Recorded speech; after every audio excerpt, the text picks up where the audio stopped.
Auzubillahiminash-shaytanir-rajim. Bismillahir-rahmanir-rahim. Assalamu alaikum, class 9 and metric. This is your physics class.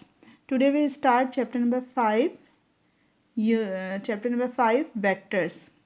What are vectors? Vectors are those physical quantities which do not require only their magnitude expressed with suitable unit, but they also require a particular direction. Vectors क्या होते हैं? Vector वो physical quantities हैं जिसके लिए हमें magnitude और unit के साथ साथ डायरेक्शन का भी पता होना चाहिए। डायरेक्शंस क्या हैं? East, west, north, south, up and down, left, right, ये तमाम हमारी डायरेक्शंस कहलाती हैं। तो कोई भी ऐसी फिजिकल क्वांटिटी जिसमें हमें उसका यूनिट भी पता है और हमें ये भी पता है कि उसका मैग्नीट्यूड कितना है, लेकिन साथ साथ किस चीज़ का पता होना ज़रूरी है? हमें उसके पर्टिकुलर डायरेक्शन का भी पता होना चाहिए। Vector quantities are those physical quantities which required magnitude expressed with suitable unit as well as proper direction is called vector quantity.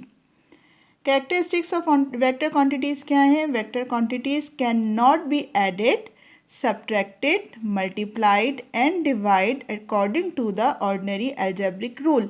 जिस तरह से हम तमाम चीज़ों को प्लस माइनस मल्टीप्लाई या डिवाइड करते हैं, इसी तरह से हम वेक्टर क्वांटिटी को करना चाहें तो ये पॉसिबल नहीं है। इसके लिए हमें ख़ास रूल इस्तेमाल करना पड़ता है जो क्या कहलाता है? हेड टू टेल रूल या ग्राफिकल मेथड इस्तेमाल किया जाता है। इसकी रिप्रेजेंटेशन के लिए हम एरो यूज़ करते हैं और एरो हेड हमें डायरेक्शन बताता है। किसी भी चीज़ की डायरेक्शन के लिए हम एरो बनाते हैं, जैसे आप अक्सर रास्तों में भी देखते होंगे, सड़क पे या रोड पे, कि जी हमें अगर किसी जगह की डायरेक्शन मालूम करनी है तो एरो बने हुए होते हैं कि आप लेफ़्ट जाएं तो आपको कौन सा रास्ता या कौन सी जगह मिलेगी, राइट जाएं या बिल्कुल आप सीधे जा रहे हैं तो किस तरह की लोकेशन सामने मौजूद है। एरो हेड हमें इसकी लोकेशन बताता है। इसकी एग्जाम्पल हमारे पास क्या है? Weight, displacement, velocity, acceleration, torque, momentum, ये तमाम हमारे पास जो है वेक्टर क्वांटिटी की एग्जाम्पल्स मौजूद हैं। अब हमने ये कहा कि जी वेक्टर क्वांटिटीज़ जो होती हैं इनको हम सिंपल तरीके से, यानी जो नॉर्मल अलजेब्रिक रूल्स होते हैं उनके तरीके से प्लस या माइनस, मल्टीप्लाई या डिवाइड नहीं कर सकते। तो उसके लिए हम क्या इस्तेमाल करते हैं? उसके लिए हम हेड टू टेल रूल इस्तेमाल करते हैं। एडिशन ऑफ वेक्टर क्या है? हम किस तरह से करेंगे? The process of combining of two or more vector to produce a single vector having the combining effect of the entire vector is called the resultant of the vector, and this process is known as the addition of a vector. दो या दो से ज़्यादा vectors को plus किया जाए, मिलाया जाए, किस तरीके से? हेड टू टेल रूल के ज़रिए से या ग्राफिकल मेथड के ज़रिए से। तो इसके एंड में जो हमें जो एंड या कंबाइनिंग इफ़ेक्ट हमें मिलता है वो वेक्टर एडिशन वेक्टर या रिजल्टेंट वेक्टर कहलाता है। Addition of vector by head to tail rule या ग्राफिकल मेथड किस तरह से करते हैं? सपोज हमारे पास दो वेक्टर्स मौजूद हैं, एक वेक्टर ए है, इसकी डायरेक्शन देखिए, एक वेक्टर बी है। अब हमें इन दोनों को ऐड करना है। इनकी एडिशन हम किस तरह से करेंगे? स्टेप 1 क्या है हमारा? सबसे पहले हम स्केल लेंगे। जैसे अगर हमारे पास हमें पेपर पे हमें ड्रॉ करना है, हमारे पास है कि जी 10 किलोमीटर। अब 10 किलोमीटर हम पेपर पे किस तरह ड्रॉ कर सकते हैं? उसके लिए हम क्या करते हैं कि हम सपोज़ करते हैं कि जी 1 kilometre is equal to 1 centimetre. ये हमने सपोज़ किया है कि हमारा 1 किलोमीटर 1 सेंटीमीटर के इक्वल है। तो हम इजीली उसको अपने ग्राफ पे ड्रॉ कर सकते हैं कि 10 kilometre is equal to 10 centimetre या 5 kilometre is equal to 5 centimetre. सबसे पहला काम क्या है? Step 1, choose a suitable scale for vectors so that they can be plotted on the paper. इससे क्या होगा कि हमें अपनी डायरेक्शन को किसी भी ग्राफ पे प्लॉट करने में, बनाने में आसानी रहेगी। Step 2, draw representative line O A of vector A. अब वेक्टर ए जो है हमारे पास, इसकी डायरेक्शन बिल्कुल इस तरह से थी, तो हमने उसको अपने एक्स एक्सिस पर ड्रॉ किया है। उसके बाद जो वेक्टर बी था इसकी डायरेक्शन नॉर्थ साइड पे थी। उसकी रिप्रेजेंटेशन के लिए हमने जहाँ वेक्टर ए का हेड था वहाँ वेक्टर बी की टेल को रखा है और आगे की तरफ उसे ड्रॉ कर दिया है। थर्ड स्टेप क्या है कि हम यहाँ पॉइंट ओ से बी तक एक लाइन खुद से ड्रॉ करेंगे और इस लाइन की साथ जो हमें डिस्टेंस मिलता है उस डिस्टेंस को हम नाम देते हैं रिजल्टेंट वेक्टर। और ये डिस्टेंस हमें बताता है कि पॉइंट ओ से यानी स्टार्टिंग पॉइंट से एंडिंग पॉइंट तक का डिस्टेंस जो है वो कितना रहा। ओ बी ये इसके लिए हम क्या यूज़ कर रहे हैं, रिजल्टेंट वेक्टर आर वेक्टर। क्योंकि हम वेक्टर यूज़ करें इसके लिए हम आर पे एरो हेड भी लगाएंगे। ओ ए वेक्टर ए को शो करती है और ए बी वेक्टर बी को शो करती है। यानी वेक्टर ए और वेक्टर बी को जब हमने प्लस किया तो हमें क्या मिला, रिजल्टेंट वेक्टर आर। डेफिनेशन हमारे पास क्या थी कि to or more than to, दो या दो से ज़्यादा वेक्टर को प्लस करने के बाद जो हमें प्रोडक्ट मिल रही है, जो हमें रिजल्ट मिल रहा है, वो रिजल्ट क्या कहलाता है, एडिशन ऑफ वेक्टर में प्रोसेस एडिशन ऑफ वेक्टर कहलाता है और ये वेक्टर रिजल्टेंट वेक्टर कहलाता है। अब हमारे पास है resolution of a vector. Resolution of a vector क्या है कि किसी भी वेक्टर को उसके पार्ट्स में डिवाइड कर देना। रिजल्टेंट ऑफ वेक्टर क्या था, to or more than to को ऐड करना। रेजोल्यूशन ऑफ वेक्टर क्या है कि एक ही वेक्टर को दो या दो से ज़्यादा पार्ट्स में डिवाइड कर देना। The process of splitting up of a single vector into more vector, two or more vector is called resultant of resolution of a vector. The process, या हम इसको इस तरह भी कह सकते हैं कि the process of splitting up of a single vector into its component it's called resolution of a vector. Components क्या हैं, कंपोनेंट्स उसके पार्ट्स हैं और कितनी तरह के होते हैं, दो तरह के होते हैं, हॉरिजेंटल और वर्टिकल। हॉरिजेंटल्स लाइन क्या होती हैं, जो एक्स एक्सिस पर मौजूद होती हैं। The component along x axis is called horizontal component. वो लाइंस जो एक्स एक्सिस पर मौजूद होती हैं वो हॉरिजेंटल लाइन कहलाती हैं और वो लाइंस जो वर्टिकल पोजीशन पर वाई एक्सिस पर या सीधी खड़ी हुई डायरेक्शन में आप कह लें के मौजूद होते हैं वो वर्टिकल कंपोनेंट्स कहलाते हैं। लाइक दिस, ये देखिए, ये एक्स एक्सिस कहलाता है यानी हॉरिजेंटल लाइन। इस लाइन पर मौजूद जितने भी कंपोनेंट हैं वो क्या कहलाएंगे, हॉरिजेंटल कंपोनेंट कहलाएंगे। वाई एक्सिस पर जो कंपोनेंट मौजूद हैं वो वर्टिकल कंपोनेंट कहलाएंगे। अब ज़रूरी नहीं है कि सीधी इसी लाइन पर मौजूद हो, इस डायरेक्शन में मौजूद होना वर्टिकल कंपोनेंट कहलाता है। यानी वेक्टर्स का के कितने पार्ट्स कंपोनेंट हुए हमारे पास, two, horizontal component and vertical component. Horizontal component की एग्जांपल हमारे पास क्या है, अब एक्स एक्सिस पर हो सकता है हमारे पास एफ हो, बी हो या ए हो। हमने आगे एक्सिस शो करना है और उसके आगे वेक्टर, यानी वेक्टर का नाम है एफ और उसकी पोजीशन कहाँ पे है, हॉरिजेंटल यानी एक्स एक्सिस पर। इसी तरह से अगर वो वाई एक्सिस पर है तो हमने वाई उसके साथ शो करना है। रेक्टेंगुलर कंपोनेंट्स क्या होते हैं, a vector which is not along x axis और वाई एक्सिस। अगर कोई वेक्टर ना तो एक्स एक्सिस पर है और ना ही वाई एक्सिस पर है तो वो क्या कहलाएगा, it can be resolve into infinite number but generally a vector can be resolved into its component at a right angle to each other. वो क्या कहलाता है, रेक्टेंगुलर कंपोनेंट कहलाता है। अच्छा जी, अब हमारे पास हेडिंग है trigonometric ratio. The ratio between any two side of the right angle triangle is known as trigonometric ratio. What is right angle triangle? Triangle आप सबको पता है, राइट ट्राइंगल कोई भी ऐसी क्लोज्ड फिगर जिसके थ्री साइड्स और थ्री एंगल होते हैं वो ट्राइंगल कहलाती है। यहाँ हमें मेंशन किया गया है राइट एंगल ट्राइंगल, यानी ऐसी ट्राइंगल जो 90 डिग्री पर बनती है, उसका एक एंगल लाजमी 90 डिग्री का होना चाहिए। तो the ratio between any two sides, कौन कौन से साइड्स होते हैं, कितने साइड्स होते हैं, 3 साइड्स होते हैं। हमारे पास ट्राइंगल में 3 साइड्स होते हैं, तो 3 में से किसी भी 2 के दरमियान बेस हो, हाइपोटीनस हो, बेस हो या परपेंडिकुलर हो, परपेंडिकुलर हो, हाइपोटीनस हो, किसी भी 2 के दरमियान जो रेशियो है वो क्या कहलाता है, ट्रिग्नोमेट्रिक रेशियो कहलाता है। टाइप्स ऑफ ट्रिग्नोमेट्रिक रेशियो हमारे पास क्या हैं, जो यहाँ फिजिक्स में हमारे पास मौजूद हैं, वो 3 टाइप्स हैं, sine theta, cos theta, tan theta.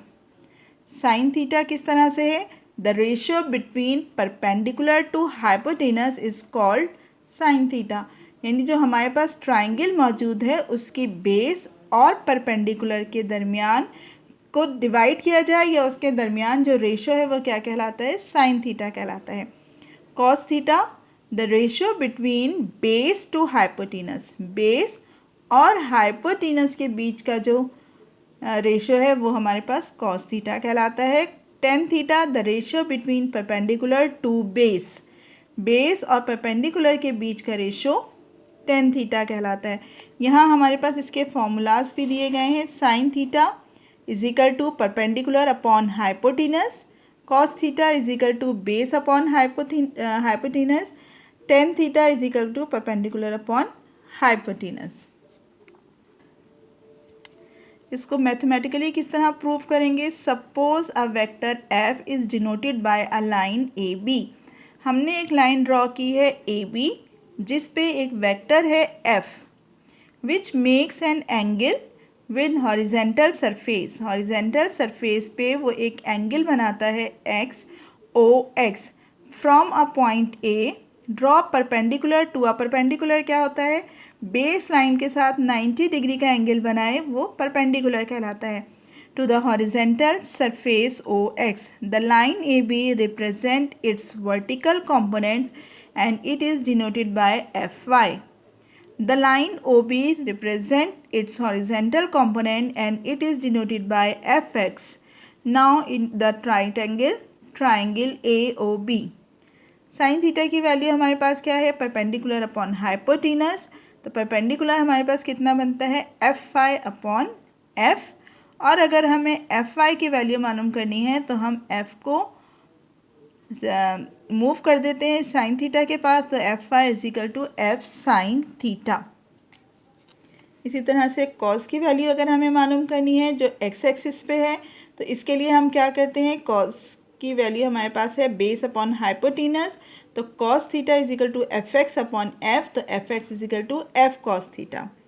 अच्छा, अब हमारे पास जो एक और हेडिंग है वो है सब्ट्रैक्शन ऑफ वेक्टर।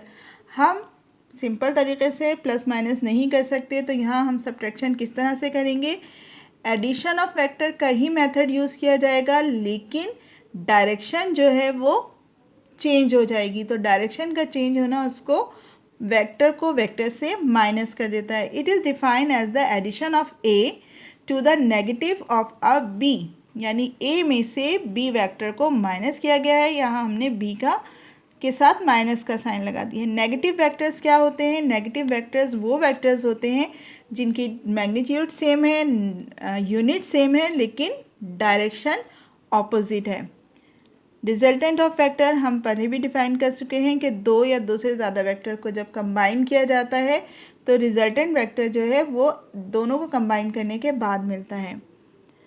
मल्टीप्लाई किस तरह से किया जाए वेक्टर्स को, अगर हमारे पास एक वेक्टर है जिसका जो 2 सेंटीमीटर का है, अब अगर हमें उसकी मल्टीप्लिकेशन करनी है तो 2 सेंटीमीटर को अगर हम +2 से मल्टीप्लाई करते हैं तो वो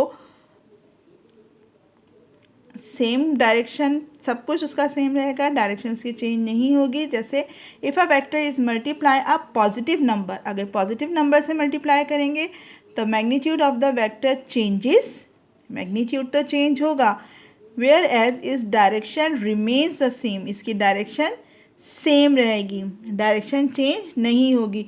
लेकिन अगर हम इसे नेगेटिव नंबर से मल्टीप्लाई करेंगे तो नेगेटिव नंबर से मल्टीप्लाई करने की वजह से मैग्नीट्यूड चेंज होगा और साथ ही डायरेक्शन भी चेंज हो जाएगी।